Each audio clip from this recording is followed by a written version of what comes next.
going on, guys? It's your boy Evan, and you know I'm always up to no good. So today we're actually gonna be changing out. Actually, not changing out. We're actually gonna be fixing this antenna that got stuck. Previously, it was stuck all the way up. Now it's stuck all the way down. So I took some of the stuff out before to try to see if I could get it out. That's why you see some of the stuff laying all over the place. So I'm gonna show you guys how to fix it. So a little video on YouTube real quick on how to kind of put it back into position, because I believe the um, antennae has come off of the grooves of the round disc that has teeth on it. So it's supposed to go onto the teeth, so like clamp down, and it turns with the motor and it brings it up, brings it down. So we're gonna go ahead and do that. So let me show you guys, and let's fix this camera. Let's fix this antennae. So let's get to it.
Alright guys, so as you guys saw, we just installed the antenna back into the housing with the motor, which is right here.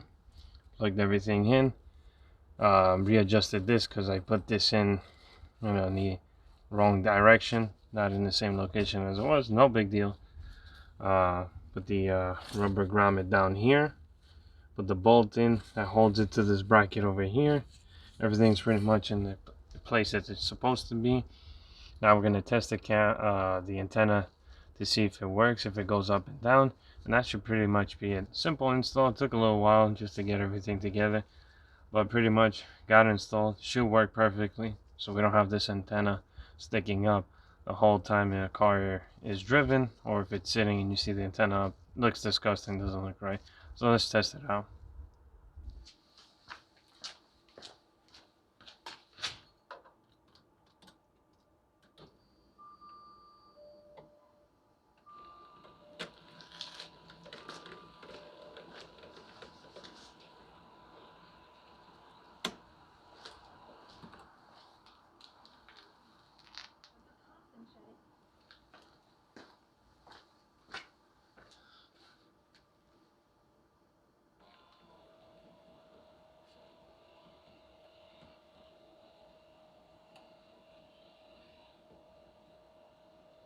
Perfect guys, so just like that, we got a brand new working antenna in the rear.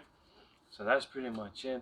We got it installed. I'm pretty happy. We don't have this thing sticking up like a bamboo. So with that being said guys, I'll definitely be catching you guys in the next video.